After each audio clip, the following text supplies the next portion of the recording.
I literally have 5 minutes. Okay, so it's a funny thing.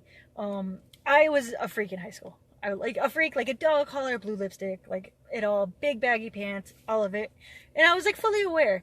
And I remember this girl shoving me in the locker. I'm gonna back up. Oh, I can't. Okay, shoving me in a locker and she being like, freak. And I'm like, well, fucking duh. Like, I put the lipstick on. I put the dog collar on. I dressed myself in all black today. You know what I mean? I put the bag, like, duh. Like, duh. I'm aware of this. You don't have to like shove me in a locker and give me the memo. I got the memo. I'm giving you the memo. I'm a freak. And that was like, it was hard in high school. And I remember like always having headphones on and like my head down and just being like, I don't get it. I don't get it. What's wrong with me? What is, you know what I mean? Like, why do I have to be different? Because every time I dress like them, I feel like I'm not me and I'm like itching at my skin. You know what I mean? Like, I'm not like that. Why do they want me to dress like them to be normal?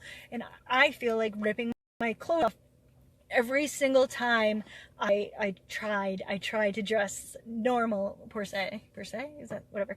I only have a couple minutes. So as an adult, especially in my team and my community, they all really like embrace the fact that I'm different. Like they get a kick out of it, they love it. They're like, oh, the fun bus is here, oh yeah, you know what I mean? Like, and I remember always being told like, why are you so loud? Meaning like my clothes were always wicked bright. Why are you so like, can't you sit still? Why are you so fidgety? Why do you talk so much? Why, like, why in this Rolodex of reasons, like, why are you different? And I remember the first time I felt really accepted and embraced for it, and it was part of adulthood. Like, that's how you find your people. Like, I've loved Will Smith since I was 12, and I used to get made fun of for it. And I remember at a certain age, I just stopped telling people, and I used to be embarrassed about it. And I was like, why am I embarrassed about it? I love him. He's my husband. He should be my husband. I love him. And then like Pink and crocheting and planners. Like, I can go for days looking up planners on YouTube and Pinterest and organization skills. And I don't know why, but it's just something that I enjoy. And I meet other people that like it, and we click because we both are obsessed with planners. You know what I mean? So this is for those people who think that that they should change who they are for someone else's opinion. Because really don't change who you are for someone else's opinion. They can be flexible, or they don't. Like, I'm not everyone's cup of tea.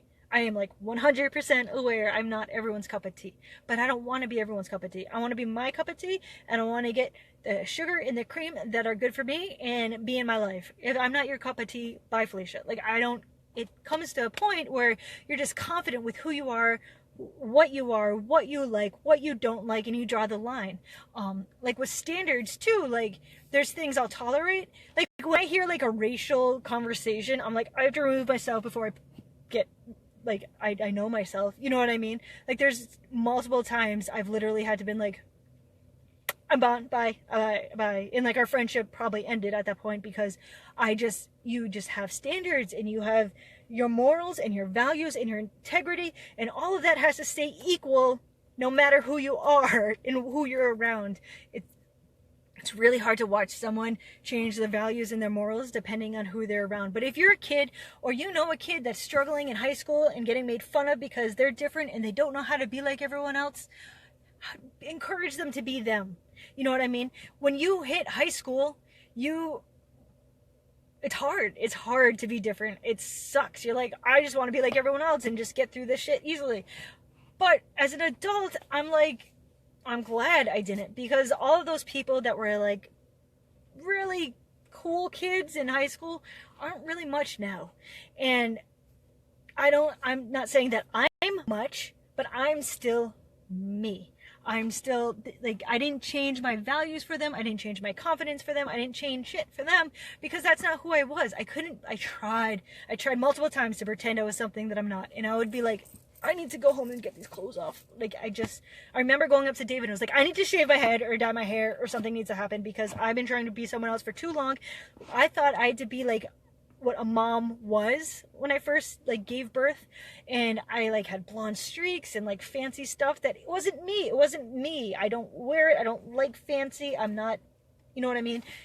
But if you know a child or a teen that knows they're different, just tell them it's okay. Like, I wish there was an adult that was like, stop being fucking weird and just being like, it is okay to be you. It is okay. And when you get out of your little high school bubble of obnoxiousness and similarity and comparison or whatever, and you move into the real world, one, no one really cares, and two, like, I am embraced by my team for being who I am, for being fun, for being charismatic, for being fidgety, for being, you know what I mean? Like, I am embraced for it. Though in high school I was shoved in lockers for it. Do you see the difference?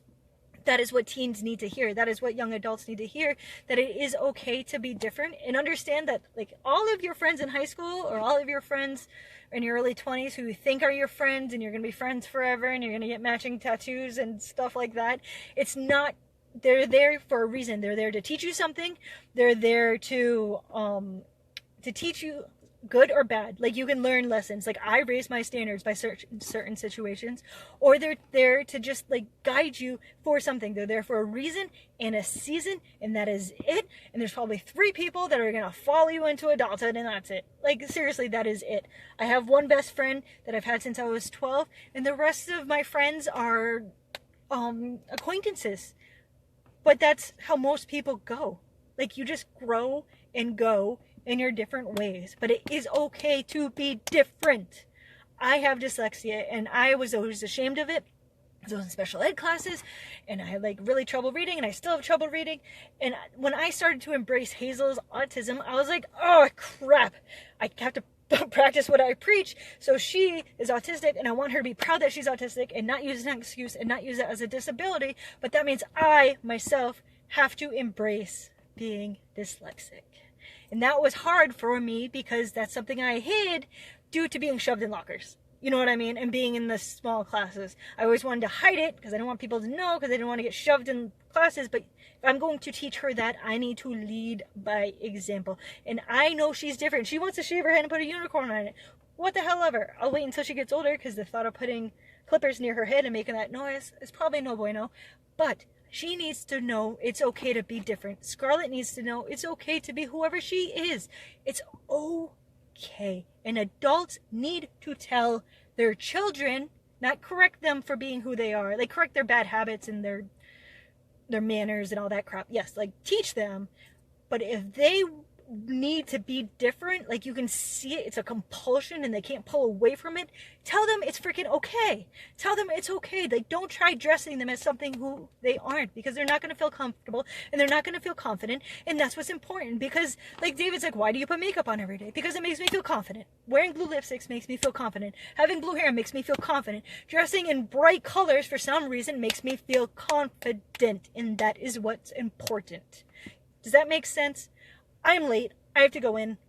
You guys are awesome. Share this with a teen or someone who's struggling with who they are, because I think it's important for people to know it's okay to be different, because everyone else is boring as hell, and there's only one you, and you're created for a reason. So stay badass.